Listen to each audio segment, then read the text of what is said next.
Hi all. Last வீடியோல நம்ம சிக்பேட்ல ஒரு ரேசர் ஹெட்ஃபோன்ஸ் வாங்கணும்னு சொல்லியிருந்தோம். ஸோ அது ஒர்க் ஆச்சா இல்லையன்றத பத்தி இந்த வீடியோல பார்ப்போமா? ஸோ இந்த ஹெட்ஃபோன்ஸோட ஃபிசிக்கல் கண்டிஷன் எல்லாம் நல்லா இருந்துச்சு. பட் ஒரே விஷயம் என்னன்னா, அதோட ஒயரோட அவுட்டர் லேயர்லாம் போயிருந்துச்சு. இதோட ஃபிசிக்கல் ஓவர்வியூ பொறுத்தவரை இது ஒரு யூஎஸ்பி மூலமா கனெக்ட் பண்ணக்கூடிய ஒரு ஹெட்ஃபோன். இதில வால்யூமை இன்க்ரீஸ், டவுன் பண்றதுக்கான ஒரு நாப் இருந்துச்சு. அண்ட் தென் ஒரு மைக். அப்புறம் ப்ரொப்ரைட்டரியா மைக் ஆன் ஆஃப் பண்றதுக்கு ஒரு பட்டன் இருந்துச்சு. இதோட ஆன்லைன் பிரைஸ நான் செக் பண்ணப்போ அரவுண்ட் 3700 போட்டிருந்தாங்க. ஸோ இத நான் டெஸ்ட் பண்றதுக்கு என்ட்ட இருக்க ஒரு ஓடிஜி மூலமா என் ஐபேட்ல கனெக்ட் பண்ணிட்டேன்.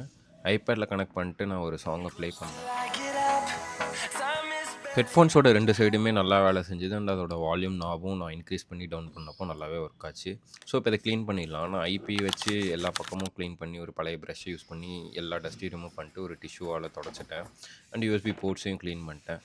இப்போ ஒயர் டேமேஜுக்கு என்ன பண்ணலாம்னா, இந்த மாரி கேபிள் ப்ரொடெக்டர்ஸ் நீங்க ஆன்லைன்லேயும் பார்த்துருப்பீங்க, ரோட் சைட் ஷாப்ஸ்லேயும் பார்த்துருப்பீங்க. ஸோ அத நான் வாங்கி, அத இது ஃபுல்லா வைண்ட் பண்ணிட்டேன். இது ஒரு டெம்பரவரியான சொல்யூஷன் தான். பட் இஃப் இன் கேஸ் ஃபியூச்சர்ல ஏதாவது ஒர்க் ஆகல அப்படின்னா, நம்ம ஒயர ஃபுல்லா ரிமூவ் பண்ணிட்டு ரீசால்டர் பண்ணிக்கலாம். இந்த மாரி வீடியோஸ் பார்க்கணும்னா பேஜ கண்டிப்பா ஃபாலோ பண்ணிக்கோங்க. வீடியோ பிடிச்சிருந்தா லைக் பண்ணிக்கோங்க. தேங்க்ஸ் ஃபார் வாட்சிங். பாய்.